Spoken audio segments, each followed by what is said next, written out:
Descubriendo.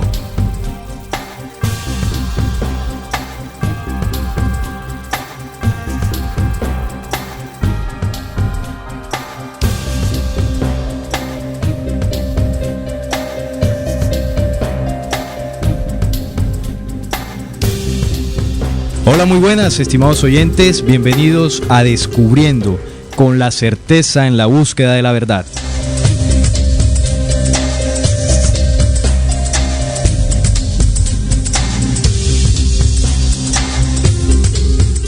Descubriendo es un programa investigativo que está dirigido a todas aquellas personas que siempre han buscado incesantemente esa luz de la verdad.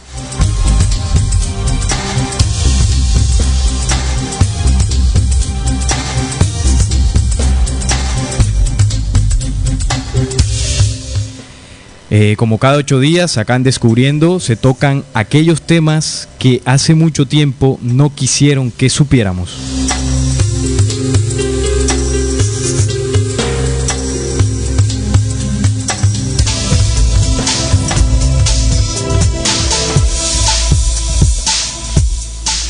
Cabe recordar que todas aquellas temáticas, todas aquellas exposiciones que acá entregamos en la mesa de trabajo de Descubriendo, bajo ninguna circunstancia pretenden presentarse ante ustedes como una verdad absoluta.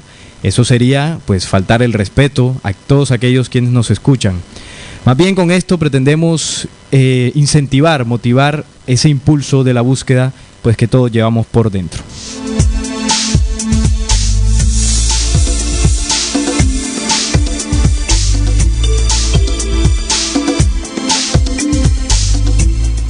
Recuerden que estamos transmitiendo en vivo desde Barranquilla, Colombia, gracias a la señal online de Radio Cultural Planeta Conciencia, la nueva forma de sentir y pensar en la radio. Y su nuevo link, www.rcpc.co.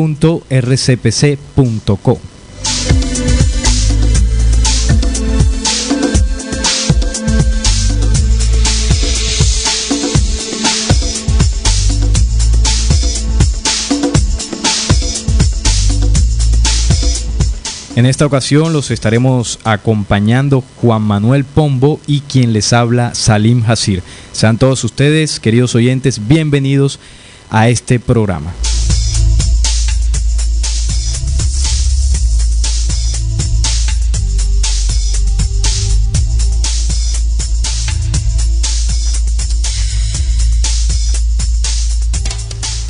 Bueno, voy a proceder a saludar a mi compañero de mesa de trabajo el día de hoy, Juan Manuel Pombo. ¿Cómo estás, Juan Manuel? Muy bien, Salim, aquí ya dispuestos a arrancar con este gran tema y darle la bienvenida a nuestros queridos oyentes, pues para este su programa Descubriendo. Así es, Juan Manuel. En unos segunditos nada más, querida audiencia, estaremos comenzando este tema del día de hoy, Descubriendo, así que quédense allí pegaditos, en unos segundos regresamos. Sean todos ustedes bienvenidos.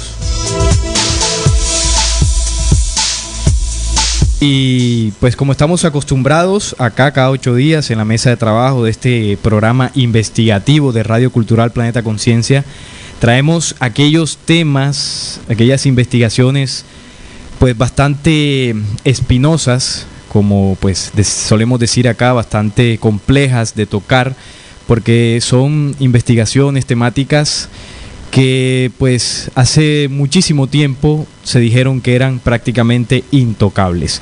Entonces hoy estaremos tocando uno de esos temas y es precisamente el tema de Juan el Bautista. Juan el Bautista, el hombre, pues ese hombre que bautizaba en el desierto, aquel que bautizó a Jesús y que llamaba al arrepentimiento. Ese que lo encontramos en el documento bíblico, en el Nuevo Testamento. Hoy estaremos haciendo un repaso histórico de precisamente de este personaje, todo lo que nos enseñó, lo que dejó consignado allí en esos documentos, y estaremos dándole un análisis no religioso, no bajo el velo religioso pues que se nos ha enseñado de Juan, sino más bien como lo hemos venido haciendo desde hace algún tiempo, con estos mensajeros de la antigüedad, estos personajes que dejaron un legado que hoy en día es necesario recuperar para que esa información llegue hasta nosotros, ¿no? Y podamos comprenderla, interpretarla y lo más importante, aplicarla. Entonces, hoy estaremos tocando un personaje más, pero muy importante, que como lo fue Juan el Bautista. Juan el Bautista, pues que alrededor de él hay mucha creencia, mucho mito. Incluso hay un ritual que se llama el bautismo hoy en día, que intenta replicar lo que él hacía en el río Jordán, y era pues echar agua en la cabeza a las personas que llegaban para ser bautizadas. Entonces vamos a analizar ese tema del bautismo y todas aquellas cosas que Juan decía, que Juan proclamaba, para interpretarlas, ¿no? Y traerlas a este tiempo y espacio para darle vida en nosotros, que es lo importante. No dejarlo solamente allí en la letra muerta del documento bíblico, sino traerlo. Entonces estaremos compartiendo esta temática el día de hoy. Así que bueno, los invito a todos ustedes, queridos oyentes, a que por medio de nuestro chat nos compartan información, comentarios, algo que ustedes quieran aportar, cualquier cosa que quieran decirnos para enriquecer este programa del día de hoy, que pues es sumamente interesante. Y recuerda, Juan Manuel, quisiera que nos recordaras los distintos personajes que hemos tocado, para que nuestros oyentes no solamente se queden con el de hoy, sino que vayan a la zona de descargas y allí complementen toda esta información. Bueno, todos los programas que nosotros hemos venido haciendo, recordemos que hemos venido haciendo una saga de los profetas mayores, de los antiguos profetas, en donde tocamos a Hermes, donde tocamos tocamos a Hermes, tocamos a Pablo de Tarso. Se tocó en el programa anterior, en el programa que hicimos sobre Tupac Amaru, claro. Tupac Amaru, este libertador de las tierras del Perú. Y bueno, estuvimos analizando, fue un programa muy interesante que invito a los oyentes a que lo descarguen y complementen. También hablamos sobre Simón Bolívar y Sucre, los libertadores de la Gran Colombia. Simón Bolívar, el libertador, junto al mariscal Sucre. Estuvimos analizando todas las proclamas, todo el legado que estos hombres dejaron en ese momento, en los años 1800. Y también, también hemos hablado en muchas ocasiones de Jesús, el Cristo. Todo lo que él enseñó, hemos tocado varios aspectos de su vida, sus enseñanzas, sus parábolas.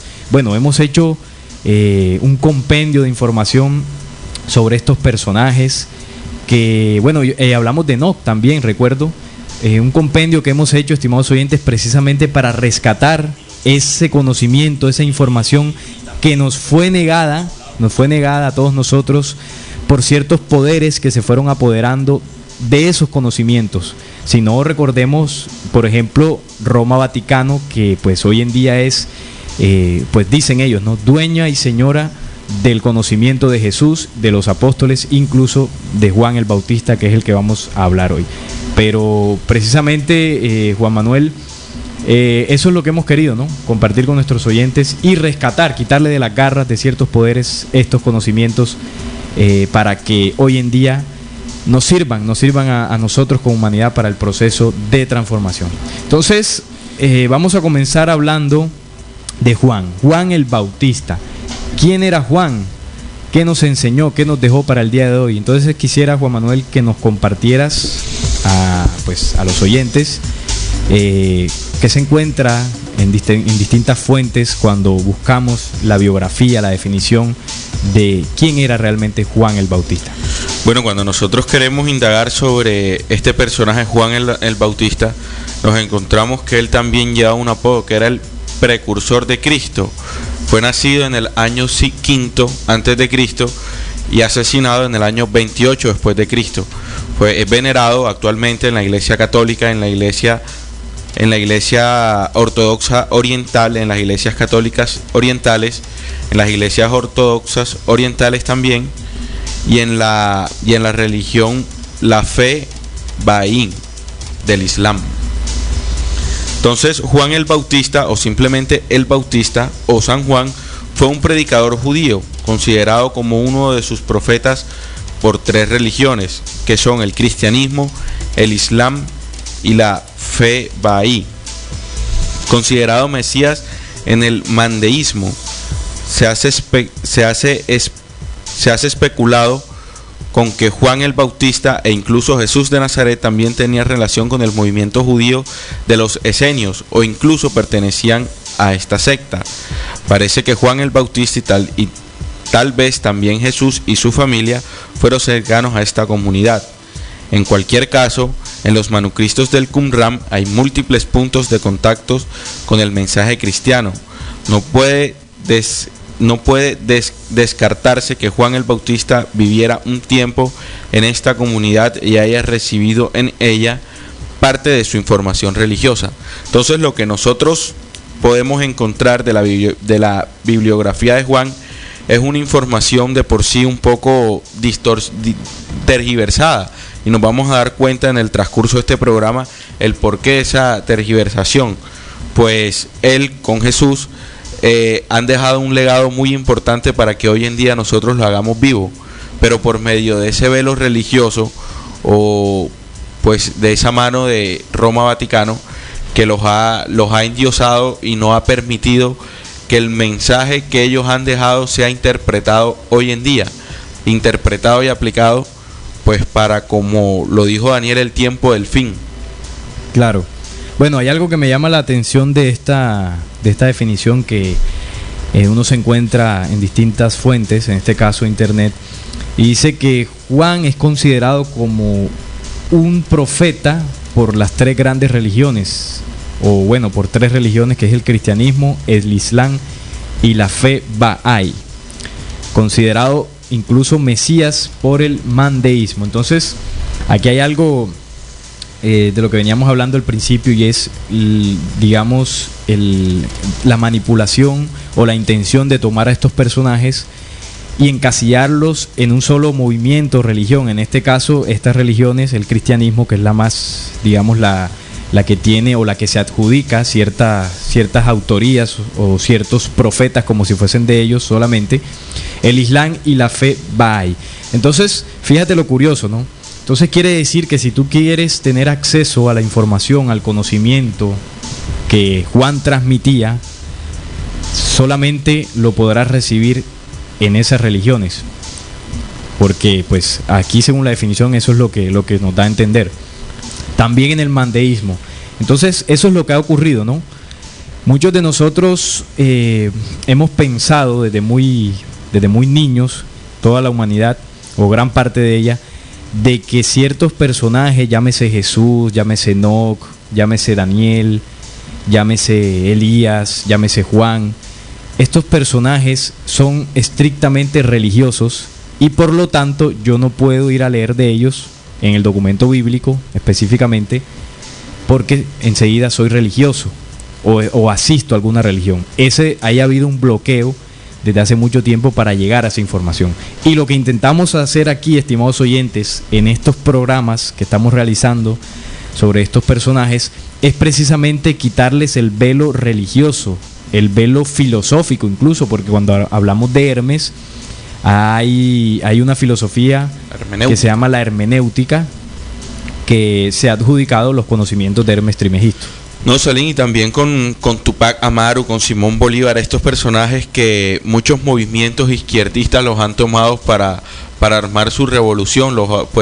En los programas que hemos hecho, si los queridos oyentes se lo descargan, van a darse cuenta que lo que hemos hecho es tratar de quitarles ese velo a estos personajes que la sociedad les ha impuesto, para que su mensaje no fluya como fue la labor de que ellos vinieron a hacer en esta vida, que su mensaje fluya y sea algo práctico y aplicativo, y además lo podamos entender, pues precisamente para pues no darles ese velo religioso ni físico, sino que lo veamos como una estructura que nos sirva a nosotros hoy en día. Claro, sí, cabe siempre aclarar, estimados oyentes, que esta es la visión de la mesa de trabajo Descubriendo. Aquí pues no pretendemos, como lo dije en la introducción, imponer ninguna verdad.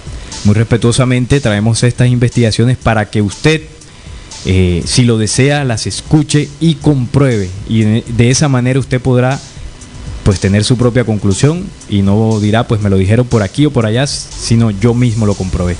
Entonces, haciendo esas aclaraciones, como decía mi compañero, es la intención que hemos tenido con esta saga que hemos realizado ya hace algún tiempo.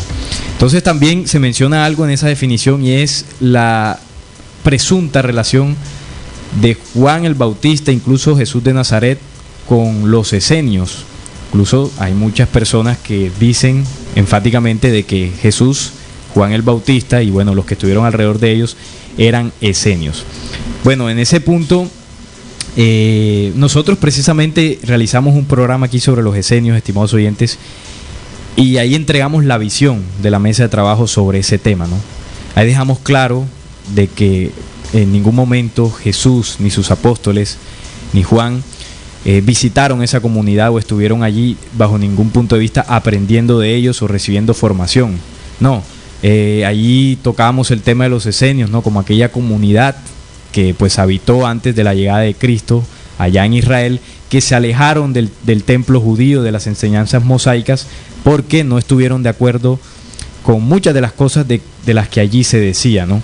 Entonces ellos se apartaron del templo del Sanedrín y tuvieron acceso a otros libros, a otros conocimientos que iban en contra de lo que a ellos les habían enseñado en la tradición judía, y decidieron apartarse y decidieron empezar a preparar la venida o el advenimiento del Mesías, pero no el que anunciaba la ley mosaica, ese Mesías guerrero, sino la venida de Jesús. Entonces, para que ustedes, queridos oyentes, profundicen, amplíen la visión, les recomiendo que descarguen el audio que hicimos sobre los esenios, y bueno, allí ustedes tendrán herramientas para disipar ciertas situaciones que hace mucho tiempo se dijeron que eran pues verdad absoluta e intocables. Bueno, entonces entremos, Juan Manuel y oyentes, de lleno a lo que es el documento bíblico, porque ahí es donde se encuentra la vida y la historia de Juan el Bautista. Entonces, para comenzar a hablar de Juan, tenemos que empezar con su nacimiento, ¿no? Nacimiento de Juan, cómo fue esto, quiénes fueron sus padres, cómo sucedió todo aquello. Y la narración, pues, sobre este suceso está en el primer capítulo de Lucas, en Lucas 1, en el Nuevo Testamento, entre los versículos 5 y 17. Dice lo siguiente: hubo en los días de Herodes, rey de Judea, un sacerdote llamado Zacarías, de la clase de Abías. Su mujer era de las hijas de Aarón y se llamaba Elisabet. Ambos eran justos delante de Dios y andaban irreprensibles en todos los mandamientos y ordenanzas del Señor. Pero no tenían hijo, porque Elisabet era estéril y ambos eran ya de edad avanzada. Aconteció que ejercitando Zacarías el sacerdocio delante de Dios, según el orden de su clase, conforme a la costumbre del sacerdocio, le tocó en suerte ofrecer el incienso, y entrando en el santuario del Señor, y toda la multitud del pueblo estaba fuera orando a la hora del incienso. Y se le apareció un ángel del Señor puesto en pie a la derecha del altar del incienso, y se turbó Zacarías al verle y le sobrecogió temor. Pero el ángel le dijo: Zacarías, no temas, porque tu oración ha sido escuchada, y tu mujer Elisabet te dará a luz un hijo y llamarás su nombre Juan. Aquí hasta el versículo 13 es la anunciación por parte del arcángel Gabriel, porque este es Gabriel, al padre de Juan, que Zacarías era sacerdote, y su madre Elisabet. Y tendrás gozo y alegría, y muchos se regocijarán de su nacimiento, porque será grande delante de Dios, no beberá vino ni sidra, y será lleno del Espíritu Santo aún desde el vientre de su madre. Irá y hará que muchos de los hijos de Israel se conviertan al Señor Dios de ellos, e irá delante de él con el espíritu y el poder de Elías. Importante este fragmento allí, porque lo vamos a tocar más adelante. Irá delante de él con el espíritu y el poder de Elías, para hacer volver los corazones de los padres a los hijos, y de los rebeldes a la prudencia, y de los justos para preparar al Señor un pueblo bien dispuesto. Entonces, aquí en esta anunciación del nacimiento de Juan, bueno, los padres Zacarías y Elisabet, el ángel Gabriel le anuncia a Zacarías que iba a tener un hijo, su esposa Elisabet. Recordemos que Elisabet era estéril, lo dice el versículo. En el momento que le anuncia pues Gabriel a Zacarías el nacimiento, pues él aquí, como lo dice, él le sobrecogió temor y le empieza a narrar las condiciones o las características que tendría Juan. Tendría gozo y alegría y muchos se regocijarán de su nacimiento. Será grande delante de Dios e irá delante de él con el espíritu y el poder de Elías. Entonces aquí vemos, oyentes y Juan Manuel, la anunciación del nacimiento de Juan, que se dio 6 meses antes de la anunciación a María, cuando el arcángel Gabriel también se le presenta y le anuncia el nacimiento de Jesús.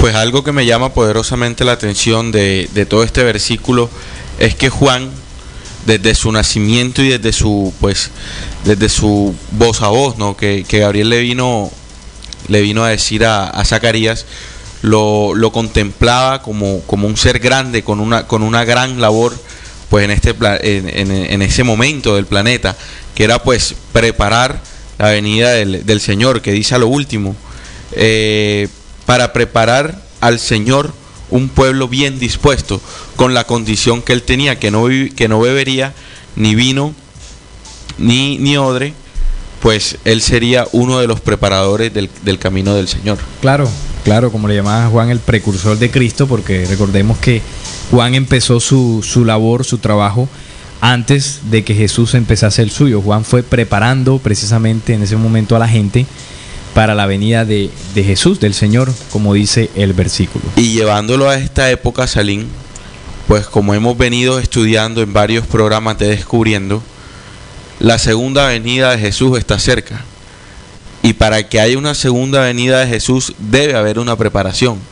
Y esa preparación la trae Juan, como lo dice aquí el versículo de Lucas. Pero esto lo vamos a entender a medida en que vaya pasando el programa. Pero es importante llevar ese hecho histórico a este presente que nosotros estamos relatándoles.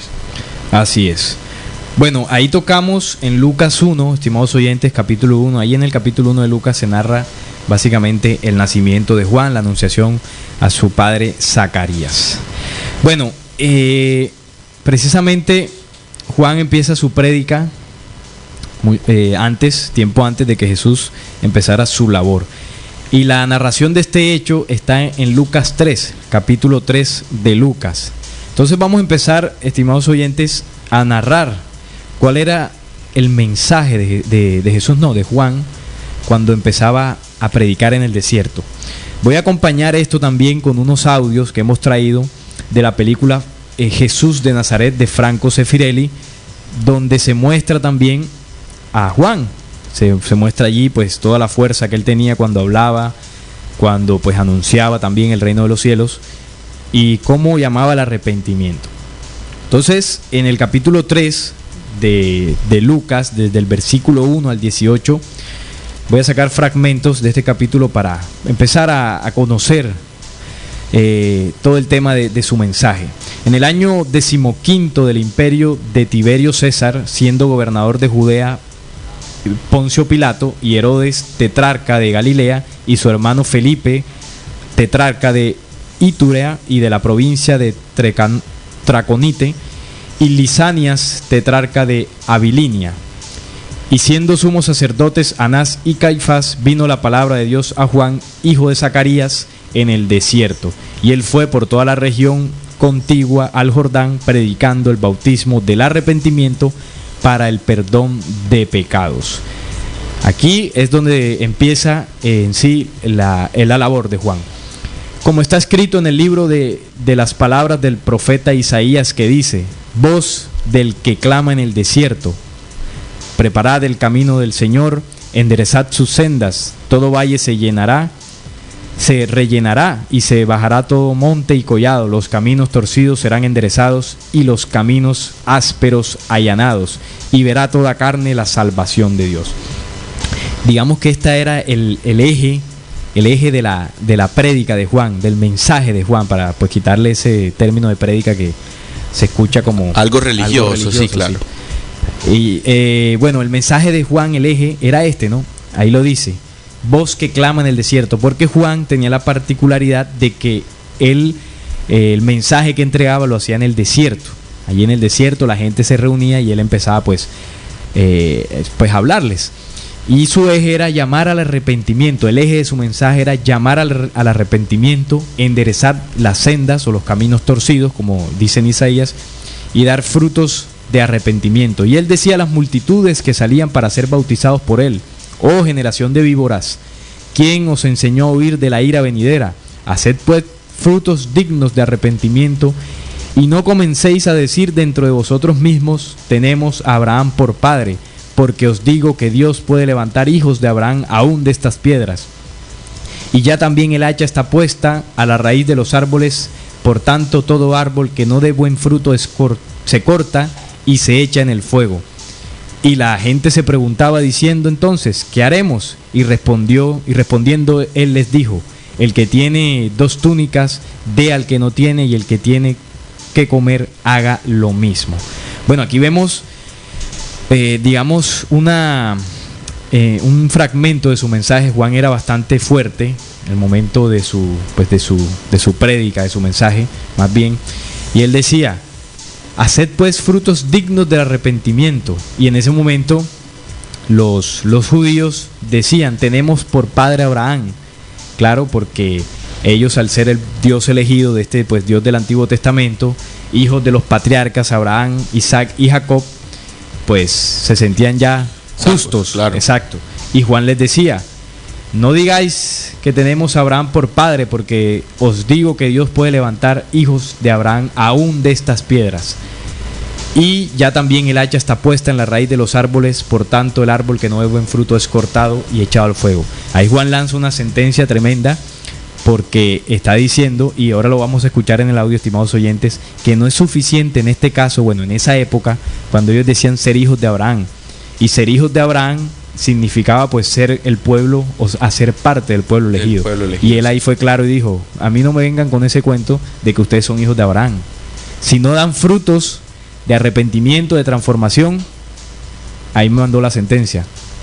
El hacha está puesta en la raíz de todo árbol que no dé buen fruto y será echado en el fuego. Pero vamos a animar esto con un audio que hemos traído en la mesa de trabajo sobre esa prédica o ese mensaje de Juan, y es precisamente un fragmento de la película de Franco Sefirelli, donde se muestra este personaje de Juan en el momento que enseñaba en el desierto. Escuchemos.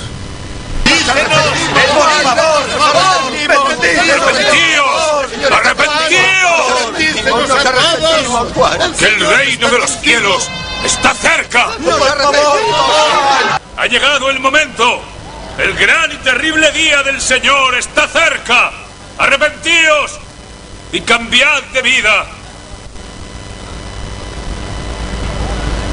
Todos los valles serán elevados, las montañas y colinas arrasadas, los caminos tortuosos enderezados y los accidentados allanados. Dios os guió desde Babilonia para que le sirvierais, pero le habéis traicionado. Estáis avisados. ¡Huid! ¡Huid!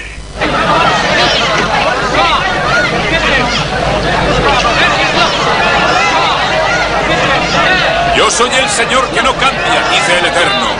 Y vosotros tampoco habéis dejado de ser los hijos de Jacob. Desde los tiempos de vuestros antepasados habéis estado descarriados y no habéis observado mis leyes. Si vosotros volvéis a mí, yo volveré a vosotros, dice el Señor. No creáis que os salvaréis por vuestros rituales, por ir al templo. No son sacrificios lo que pide el Señor. No traigáis más ofrendas vanas, dice el Señor.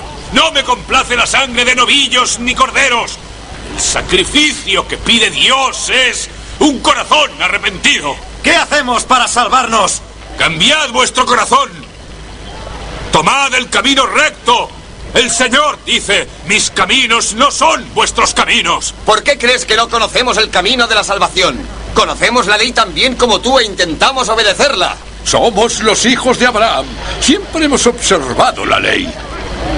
Aquellos de vosotros que os creéis justos y píos, os digo que tenéis que traer los frutos del arrepentimiento.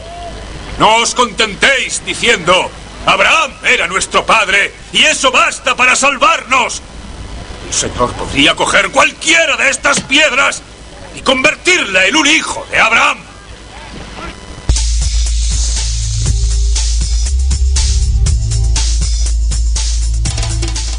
Bueno, estimados oyentes, ustedes lo escucharon, la particular forma que tenía Juan para entregar el mensaje, y era con bastante fortaleza, ¿no? Tenía una fortaleza ese hombre en ese momento que la película pues intenta graficar, pero yo diría que incluso era más impresionante en ese momento cuando Juan pues decía el mensaje y decía las palabras que el documento bíblico y en esta película se nos muestra, ¿no? Cómo Juan llamaba al arrepentimiento, un arrepentimiento sincero, y les decía, pues en esa época recordemos que se acostumbraba en el templo de Jerusalén a hacer sacrificios, se llevaban ganado, ovejas, y se sacrificaban para la expiación de los pecados. Y Juan es claro cuando dice allí: no penséis que con solo ir al templo y ofrecer sacrificios ya serás salvados. No son sacrificios lo que el Señor quiere. El único sacrificio que Dios demanda es un corazón arrepentido, y llamaba al arrepentimiento. Y en ese caso les estaba enseñando algo nuevo para aquellas personas en aquella época, pues porque estas personas estaban acostumbradas a que si pecaban ya pues iban a dar a la ofrenda, o iban y llevaban un buey por sacrificio. Pero Juan decía que esto no era suficiente. Lo que verdaderamente Dios requería era un corazón arrepentido y que enderezaran sus sendas. Claro, recordemos que pues en ese momento esas eran las enseñanzas del Sanedrín judío, basadas en las leyes de Moisés, que fueron dictadas a este profeta de Israel por Jehová, este Dios del Antiguo Testamento, pues que en nada tenía que ver con la prédica de Juan, ¿no? Que era totalmente contraria a lo que ellos le habían enseñado, y que posteriormente Jesús también pues en esa misma línea empezó a enseñar, y tuvo también pues muchos enfrentamientos con el pueblo de Israel, ¿no? Si usted está escuchando, estimado oyente, por primera vez esto sobre ese Dios del Antiguo Testamento de Israel, ese falso Dios, Jehová Yahvé, que pues enseñó el tema del sacrificio, los sacrificios de sangre, la venganza, el odio, las guerras, cómo promovía a su pueblo a matar otras naciones, a desalojarlas. Bueno, yo le invito a que pues en este programa hemos hecho varios temas, varios especiales sobre esa temática, ¿no? El falso Dios del Antiguo Testamento. Usted puede ir a nuestra zona de descargas y obtener esa información para que complemente y comprenda pues todo esto que estamos mencionando el día de hoy. Bueno, y otro aspecto que particularizaba Juan era el tema de la denuncia. Juan tenía una particularidad, y era que con el tema de la denuncia, pues a lo que estaba mal, a lo que no estaba por la senda del bien, como él llamaba, ¿no? A corregir las sendas, él lo denunciaba abiertamente y de frente. En Lucas 3 hay una mención de eso, ¿no? Entonces, en Lucas 3:19, del 19 al 20. Entonces Herodes el tetrarca, siendo reprendido por Juan a causa de Herodías, mujer de Felipe su hermano, y de todas las maldades que Herodes había hecho, sobre todas ellas añadió además esta: encerró a Juan en la cárcel. Esto se amplía, ¿no? Lo vamos a ampliar en un versículo pues más adelante, el tema de cómo Herodes toma preso a Juan por mandato de su esposa, ¿no? Porque precisamente Juan era duro en la denuncia que hacía de Herodes, porque Herodes pues salía con la mujer de su esposo. Entonces era bastante directo, y eso pues obviamente generó todo un revuelo, sobre todo para Herodes. Pues y no solo Juan era tajante con Herodes, sino también con toda la gente que lo escuchaba. Pues en ese momento el tema de la religiosidad estaba muy arraigado, y era pues lo único que en ese entonces se conocía. Pero Juan venía con otro pensamiento, con otra sabiduría y con otros mecanismos para que aquella gente pues accionara en base a cambios verdaderos y no a cambios pasajeros, como la ley de Jehová Yahvé manda aún hoy en día. Claro, bueno, voy a colocar el audio, estimados oyentes, de la denuncia que hacía Juan, esta denuncia bastante fuerte en contra de Herodes, que era en ese momento, digamos, que el rey que gobernaba esa zona, y Juan era bastante bastante directo. Así que vamos a escucharlo. Esto es otro fragmento de la película Jesús de Nazaret de Franco Sefirelli, donde se nos grafica muy bien estas escenas y estos momentos. El pueblo de Galilea creía que había visto lo peor de la iniquidad, cuando su tierra estaba gobernada por Herodes el Sanguinario. Pero ahora su hijo y heredero, Herodes Antipas, el nuevo príncipe de Galilea, se esfuerza por superar los crímenes de su padre, porque sigue su lujuria y viola la fe en Dios. Se atreve a desafiar la ley de Moisés, contrayendo matrimonio impío con la esposa de su hermano. Si lo permitimos, todos sufriremos por sus pecados. ¡Herodes! ¡Herodes! Las tablas de la ley hablan muy claro. Podrás casarte con la mujer de tu hermano cuando tu hermano esté muerto, pero no mientras viva. Esa mujer, Herodías, es la esposa de tu hermano Filipo, y tu hermano vive. Es tetrarca en Iturea. Está escrito: he visto tus adulterios y tus abominaciones, así que arrepiéntete. ¿No quieres quedar limpio? Devuelve esa mujer a tu hermano. ¡Aflígete! ¿Cómo puedes permitir que continúe calumniando? No. Decidimos ser clementes el día de nuestra boda. No me da miedo tu poder en la tierra, Herodes Antipas. Porque si yo no te aviso, te aseguro que morirás en pecado.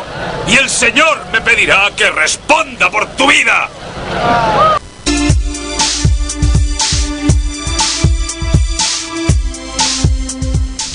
Bueno, evidentemente Juan el Bautista pues tenía una fortaleza, ¿no? Y tenía los pantalones bien puestos para decirle de frente a Herodes lo que era evidente, ¿no? Lo que estaba haciendo, y era que estaba saliendo con la mujer de su esposo mientras él aún vivía. Entonces resulta bastante interesante la forma en que él lo hacía, ¿no? Y fíjate, me llama la atención que Juan ahí denuncia el proceso de lujuria de Herodes en ese momento. Así que es importante reflexionar esto, porque así como Juan en ese momento denunció a Herodes por el tema de la lujuria, ¿no? Por el tema de la infidelidad de la esposa del hijo, del hermano de él. Así pues también eso que sucedió allá, como decía mi compañero, cobra vida hoy en día, ¿no? Si precisamente queremos rescatar el mensaje de Juan y traerlo y hacerlo vivo. Y precisamente eso empezaremos a hacer, porque esa es la idea de este programa, tomar esos símbolos. Empezaremos a tocar los símbolos. Hemos hablado ya del nacimiento de Juan, hemos hablado de la prédica, o el mensaje más bien, y estamos hablando también de la forma en que Juan denunciaba, una forma bastante fuerte, bastante frentera. Y algo que me llama la atención también de ese pedazo es cuando le dice: Herodes, no me da miedo tu poder en la tierra. O sea, quiere decir que Juan no, digamos que no se atemorizaba o no dependía de que Herodes fuese rey o no, pues para decirle las cosas, ¿no? Juan la tenía clara y esa era su labor y tenía que hacerlo. Sí, él estaba dispuesto a asumir cualquier consecuencia pues que la denuncia le trajera, pero la condición que trajo Juan fue verdaderamente tajante en preparar el camino de Jesús, y eso se logró a través de ese carácter tan fuerte, pero a la vez con esos mecanismos tan vivos, que incluso hoy en día nos van a servir muchísimo. Claro. Ahora, respetando esto, las interpretaciones que nosotros les hagamos, no quiere decir que sea así totalmente, ¿no? A ustedes les queda como parte averiguar e interpretar su propio. Nosotros aquí estamos haciendo como una guía y un simple parangón. Claro que sí, así es. Bueno, yo voy a invitar a los oyentes a que escuchemos un audio, hagamos una melodía, hagamos una pausa musical, y cuando regresemos vamos a tomar eso que Juan hizo en esa época, hace ya más de 2000 años, y lo vamos a traer vivo a este tiempo y espacio, precisamente para sacar ese mensaje que Juan nos quiso decir y cómo hoy en día nosotros lo comprendemos y, lo más importante, nos lo aplicamos. Entonces vamos a escuchar este audio, estimados oyentes, esta melodía, y regresamos en un par de minutos para continuar con esta temática muy interesante del día de hoy. Ya regresamos.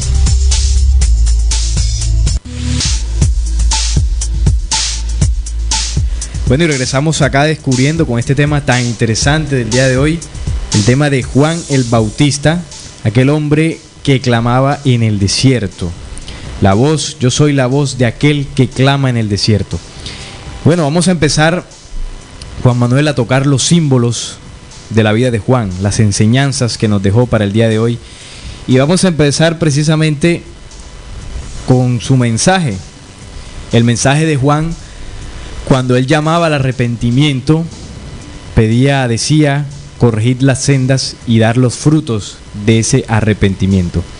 Mucha atención a esto, estimados oyentes, porque aquí Juan nos enseña una mecánica de espíritu, pero no el espíritu aquel que nos enseñaron en filosofías y en religiones, el místico aquel, no. Una mecánica de espíritu aplicable en la vida diaria. Y es precisamente lo que Juan nos dejó allí, codificado, para que nosotros tengamos acceso a ello en la interpretación y empezamos a hacerlo vivo. Bueno, cuando Juan decía, precisamente mi compañero Juan también, decía, arrepentíos, corregid la senda y dad frutos del arrepentimiento. Ahí hay una mecánica, y cuando Juan decía arrepentíos, Juan Manuel, ¿a qué se refería? Cuando decía arrepentíos, tomad la senda del bien y dar los frutos. Pues el arrepentimiento parte del pecado en que yo me he ahogado en esta vida que yo tengo. Ahí, cuando yo reconozco el pecado, ahí es cuando viene el arrepentimiento.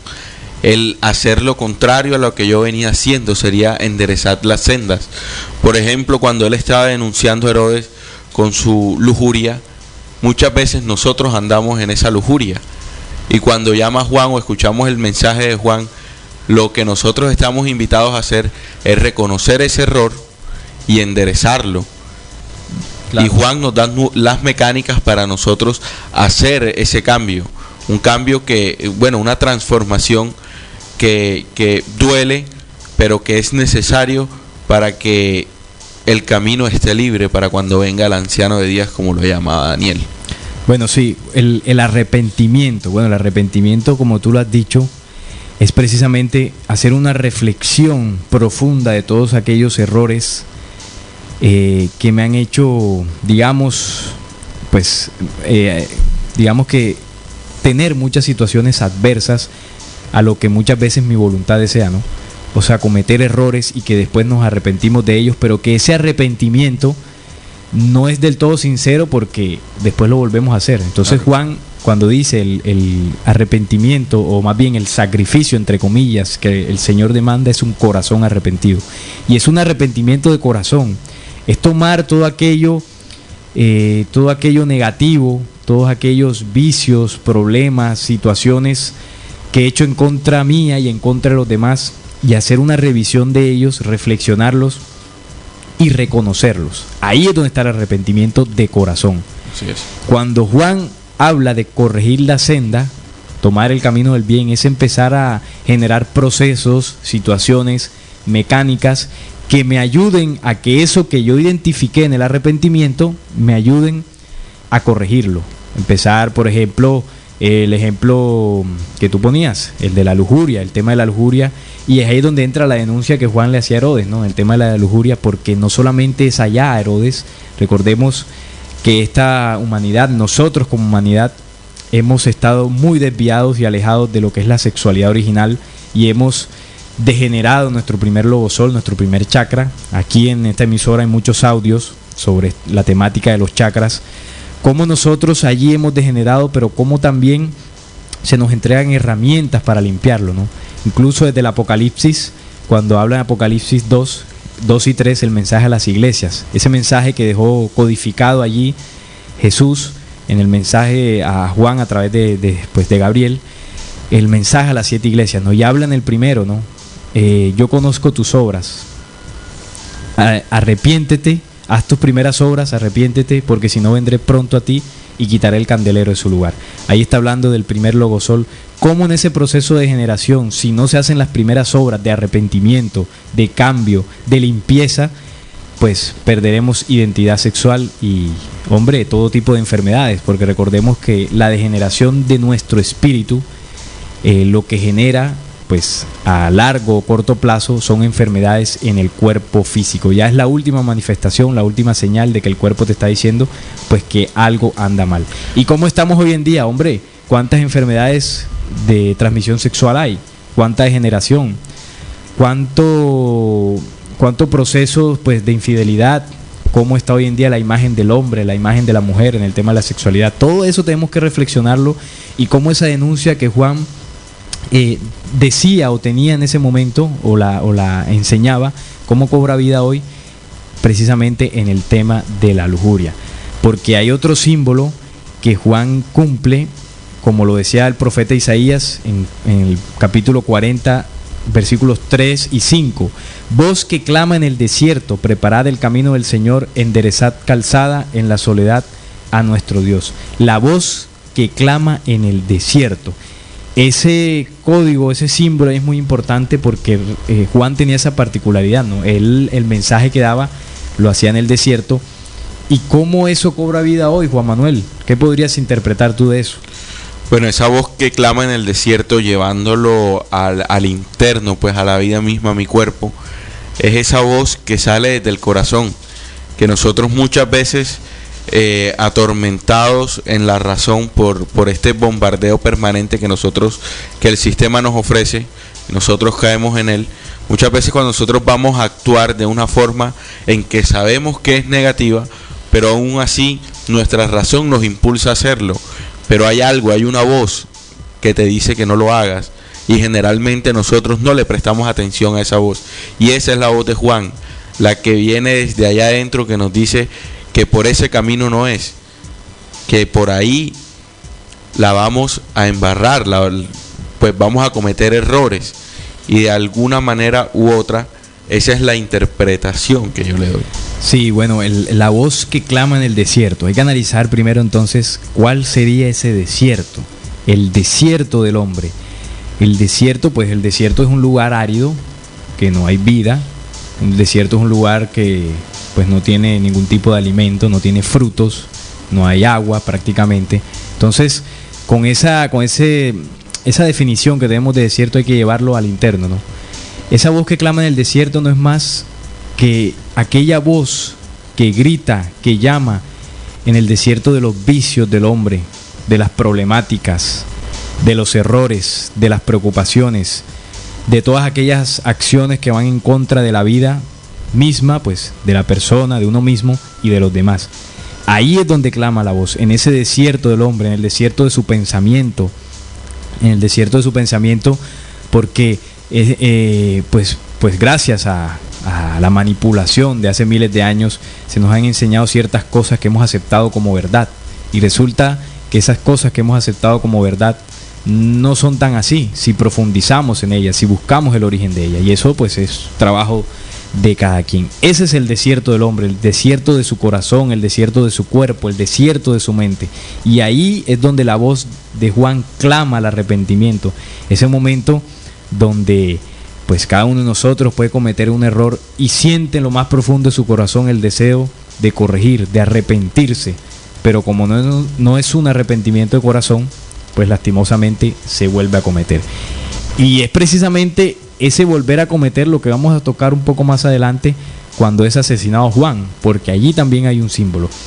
Entonces ese sería el desierto, ¿no? Recuerden, según la interpretación que le estamos dando acá en esta mesa de trabajo, la visión de Descubriendo, no queremos decir que esto sea así, que nosotros aquí pues seamos los que tenemos esa verdad absoluta, no, simplemente estamos tomando los símbolos, las enseñanzas de, en este caso, Juan el Bautista, y trayéndolas para acá, porque estoy seguro que en ningún momento la intención de Juan era dejar ese conocimiento, esa enseñanza plasmada en unas letras, en un libro, no, era para que nosotros entendiéramos ese trabajo interior, porque el símbolo de Juan es el trabajo interior, porque cuando hablamos de arrepentimiento, de corregir la senda, de dar frutos, estamos hablando que tenemos que hacer un trabajo interno de purificación, un trabajo interno de corrección de errores, de equivocaciones. Entonces, Juan representa en el hombre el trabajo interior. Y hay una particularidad de Juan también, ¿no? La forma en que él estaba vestido. Quisiera, Juan Manuel, que nos relataras allí en el documento bíblico ese fragmento donde se menciona la vestimenta de Juan. Bueno, como característica está escrito en Mateo 3, en el versículo 4, que dice: y Juan estaba vestido de pelo de camello y tenía un cinto de cuero alrededor de sus lomos, y su comida era langostas y miel silvestre. Bueno, hay un símbolo muy interesante ahí, es la vestimenta de Juan. Juan estaba vestido de piel de camello. Resulta, estimados oyentes, que la piel de camello en esa época simbolizaba o significaba el trabajo, la piel de camello. Incluso hay un dicho muy popular acá en la costa caribe de Colombia, en Barranquilla, pues desde donde estamos transmitiendo, hay un dicho muy popular que dice la gente, ¿no? Dice: estoy camellando. Esto acá, estimados oyentes, significa estoy trabajando, estoy camellando. O sea que vemos cómo esta frase se desprende de eso, pues, de hace mucho tiempo, ¿no? El significado del camello, de la piel de camello. Además, el camello es un animal que en el desierto se usa precisamente para transportar no solamente personas, sino enseres, equipaje, y es un animal que resiste ese trabajo duro por su contextura física, por su condición interna y demás.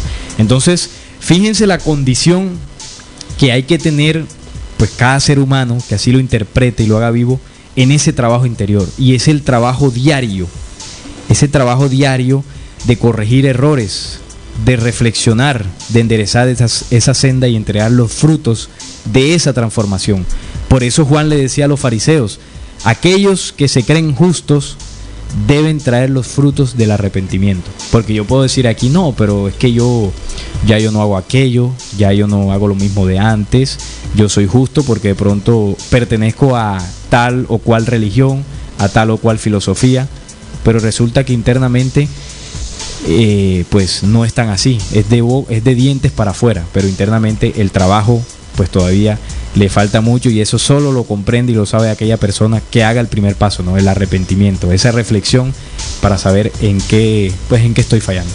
Y de allí es donde parte lo que decía Juan, que lo que demanda el Señor no son sacrificios, sino un corazón arrepentido, y de ese corazón arrepentido va a salir un gran árbol que va a dar un gran fruto, que es el fruto esperado de cada uno de nosotros en esta humanidad, a esta hora y en esta encarnación.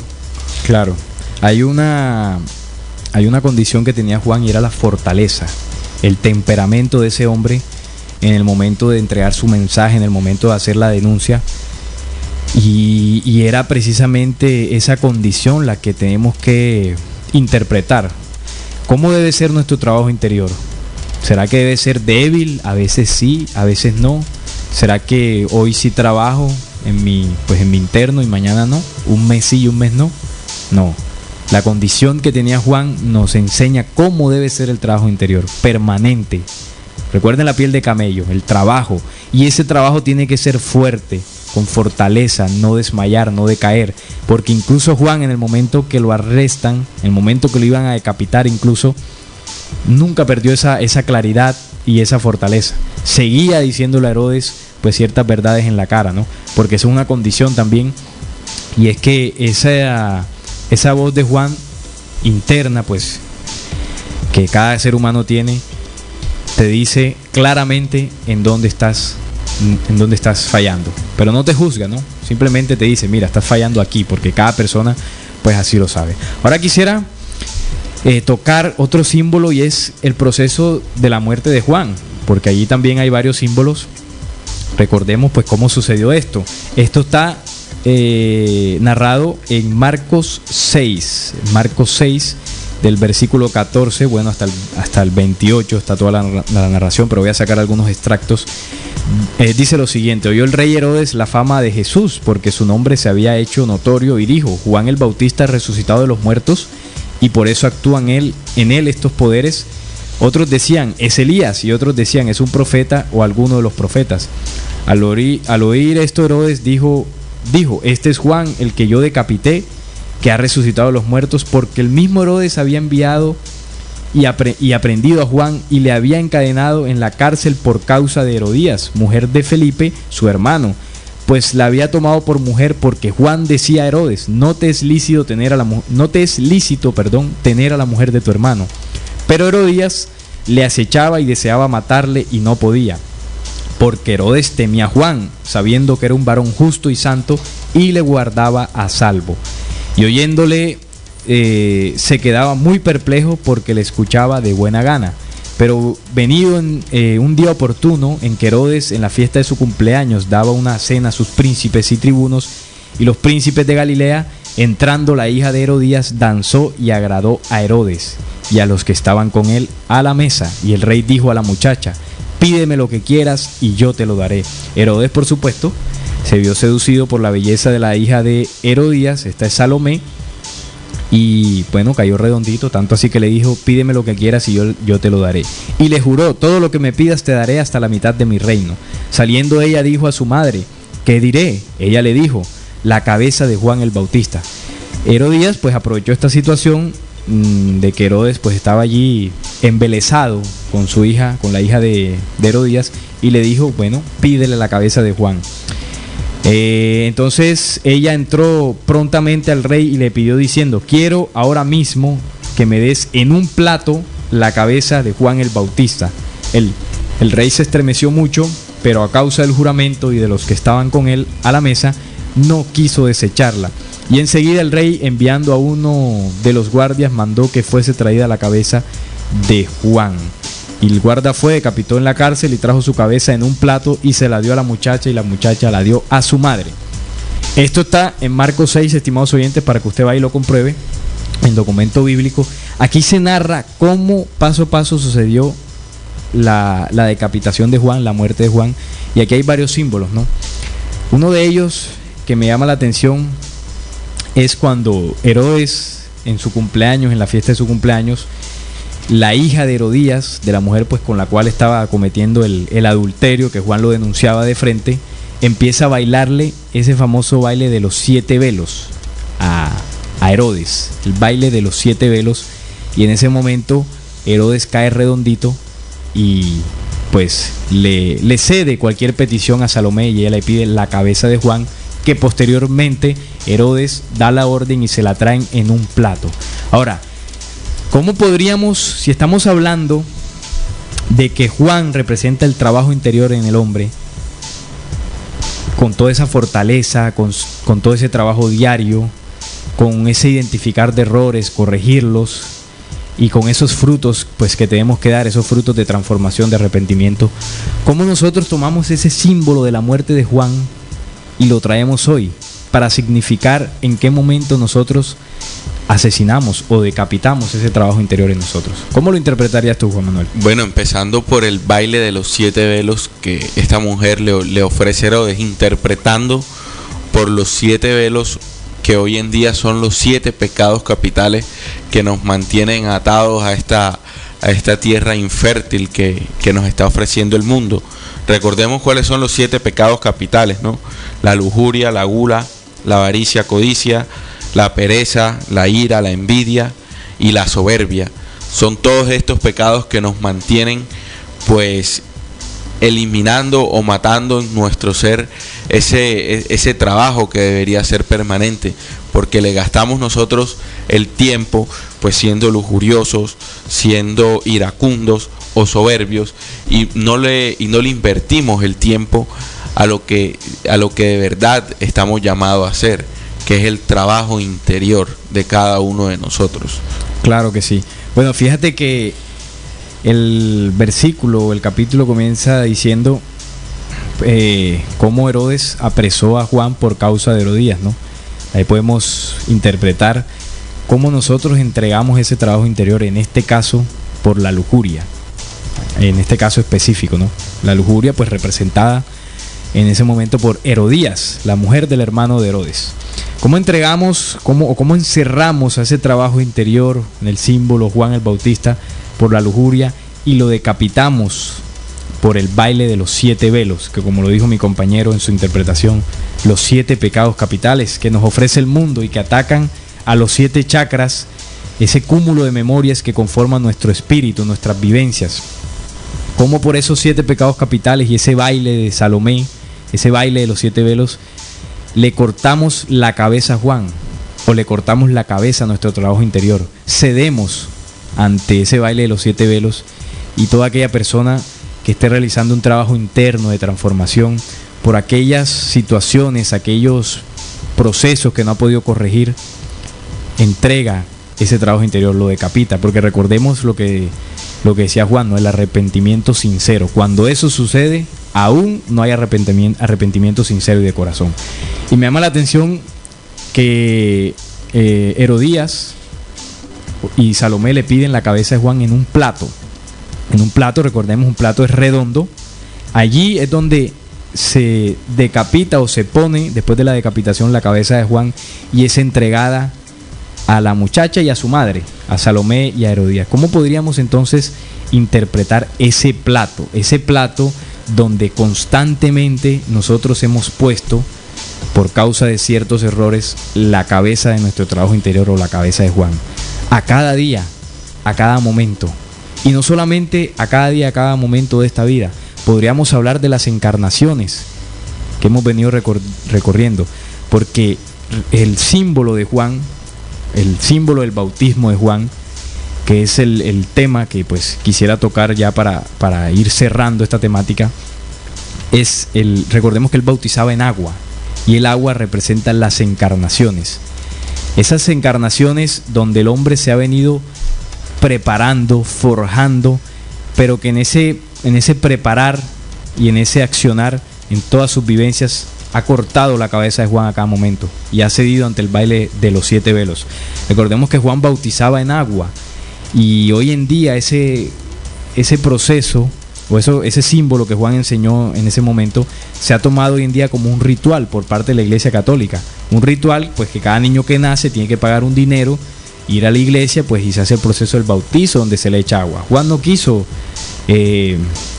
enseñar eso, esa no era la intención del bautismo. Juan estaba preparando a unos hombres en las encarnaciones para que a su debido tiempo dieran el fruto que él estaba pidiendo.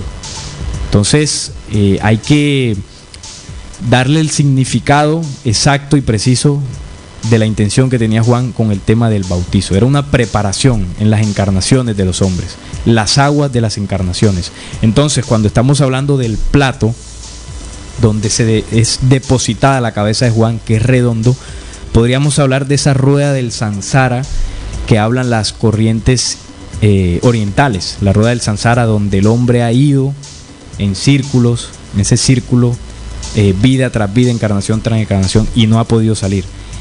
Eso, según nuestra interpretación, según nuestra visión, es donde el hombre ha depositado la cabeza de Juan a lo largo de sus encarnaciones, que es el símbolo del plato redondo, en un círculo vicioso donde no ha podido salir, o donde no, pues también hay que decirlo, ¿no? Hemos estado influenciados para no salir. Esa interpretación que tú le das con la rueda del Sansara, yo la veo gráficamente cuando ustedes, señores oyentes, ven en una jaula un hámster. Generalmente el hámster tiene una ruedita donde se monta y corre y no avanza. En esa rueda, pues vemos cómo gráficamente a nosotros nos mantienen ahí, ¿no? Con estos 7 pecados capitales que durante todas nuestras encarnaciones y durante toda nuestra vida y diariamente nos las viven ofreciendo. Ahora, Juan demandaba el trabajo interior, pues, para preparar el camino de Jesús. Ya nosotros en programas hemos dado sobreaviso de que esa segunda venida está cerca, el tiempo del fin, las guerras, las supuestas alianzas por la paz. Recordemos hace poquito el partido que hubo allá en Roma, Vaticano, pues, para pedir paz y para que todas las religiones se unificaran y pidieran paz a una sola voz. Recordemos todo esto y recordemos las señales que nos dio Jesús para nuestra segunda venida y vemos cómo se está cumpliendo. Entonces eso, enlazado con lo que nosotros estamos llevando en este programa, pues son mecánicas de de aplicación para que estemos dispuestos y disponibles para esa segunda venida que próxima está. Fíjate, acá en el chat John nos dice algo muy interesante. Le entregan la cabeza en una bandeja de plata al mismo pecho de la religión. Bueno, es interesante esto que dices, John B, porque hemos tocado el tema de la imagen de Nabucodonosor, donde pues que Daniel interpretó, y donde los pechos, la cabeza de oro, pechos de plata, vientres de bronce, piernas de hierro y pies de hierro y barro cocido. Y precisamente en el símbolo nosotros, en la interpretación, pues exponemos que la parte donde están los pechos, donde está el corazón, que siempre ha estado relacionado con el espíritu, y que son poderes que Daniel dijo que se levantarían en el tiempo del fin, entonces lo podemos enlazar con la religión, y es precisamente lo que dice John B. Me parece pues también una interpretación válida de nuestros oyentes, y es esa bandeja de plata, ¿sí?, donde se pone la cabeza de Juan, y donde estos poderes religiosos han intentado han intentado robarse el mensaje, o lo han hecho, porque no lo han intentado, realmente lo han hecho, y es por eso que realizamos estas investigaciones, para rescatar ese mensaje. Entonces, interesante el tema del plato, ¿no? Porque ha sido a lo largo de nuestras encarnaciones, en nuestro accionar, que ese trabajo interior lo hemos decapitado y lo hemos entregado en esa bandeja cada vez pues que caemos ante el baile de los 7 velos que en el símbolo representaba Salomé, que le hizo a Herodes. Bueno, estimados oyentes, estamos llegando ya al final de este interesante tema, el tema de Juan el Bautista. Recordemos pues lo que decía ahora nuestro compañero Juan Manuel. En ese momento Juan pues empezó su trabajo poco antes de la llegada de Jesús. Inmediatamente Juan pues en su mensaje decía, ¿no?, preparar los caminos del Señor. Era un plan, digámoslo así, un plan, un cumplimiento, como el mismo Jesús se lo dijo a Juan cuando es bautizado por Juan en el río Jordán. Le dice, debemos cumplir con toda justicia. Era un plan que se tenía por parte de la luz, donde Juan es enviado primero a preparar el camino de Jesús, y posteriormente pues llega Jesús en ese momento a Israel. Así también, sí, así como estamos trayendo la interpretación de los símbolos de Juan en este momento, debemos entender que ese proceso de segunda venida no solamente es externo. La segunda venida empieza en el hombre. Entonces tenemos que recordar lo que hablaban los mayas, por ejemplo, con el tema de la sincronización y el tema de esta energía cósmica que está llegando al planeta, para ajustar todo aquello que no esté en la línea del universo, de las leyes eternas, y ajustarlo a esa línea de la vida. Entonces ese rayo o esa energía cósmica que está llegando está impulsando a los hombres a que enderecemos la senda, precisamente a prepararnos para el nuevo día galáctico en el cual ya estamos entrando, o pues como Jesús también lo llamó, la segunda venida, ¿no?, que es el proceso pues de transformación consciente de esta humanidad.